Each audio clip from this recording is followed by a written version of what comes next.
સુરતમાં રસ્તામાં અથવા નડતરરૂપ મંદિરને હટાવવા હાઈકોર્ટના હુકમ બાદ પાલિકા દ્વારા નોટિસ આપવામાં આવી છે. ત્યારે આ નોટિસના વિરોધમાં બજરંગ દળ, વીએચપી અને સ્થાનિક લોકો ભેગા થયા હતા.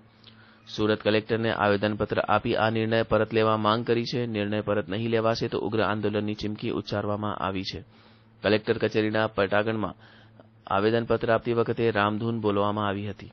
બજરંગ દળના પ્રમુખ કમલેશ કયાડાએ કહ્યું કે જમ્મુ કાશ્મીરની અંદર શ્રદ્ધાળુઓની બસ પર થયેલા હુમલાનો વિરોધ કરવામાં આવ્યો છે. સાથે જ સુરત પાલિકાની હદમાં આવતા પૌરાણિક મંદિરોને હટાવવાની નોટિસ આપવામાં આવી છે. ત્યારે અમે તેનો વિરોધ કરીએ છીએ. મજારો હટશે પછી જ મંદિરો હટશે તેવી અમારી માંગ છે. મંદિરના ટ્રસ્ટીઓને પણ બોલાવ્યા છે. આગામી સમયમાં અમે જલદ કાર્યક્રમ આપીએ છીએ. સરકાર ગમે તે હોય, અમે હંમેશા હિન્દુઓની સાથે જ છીએ.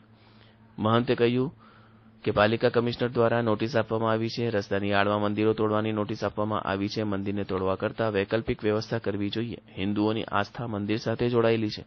ત્યારે આ રીતે મંદિર તોડવાથી વાતથી આસ્થાનો ભંગ થાય છે.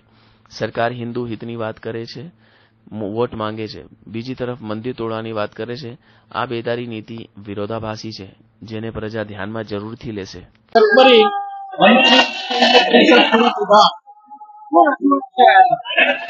સુરત મ્યુનિસિપલ કોર્પોરેશન દ્વારા સુરત શહેરના અસંખ્ય હિન્દુ મંદિરોને ડિમોલિશન માટેની નોટિસ પાઠવવામાં આવી છે.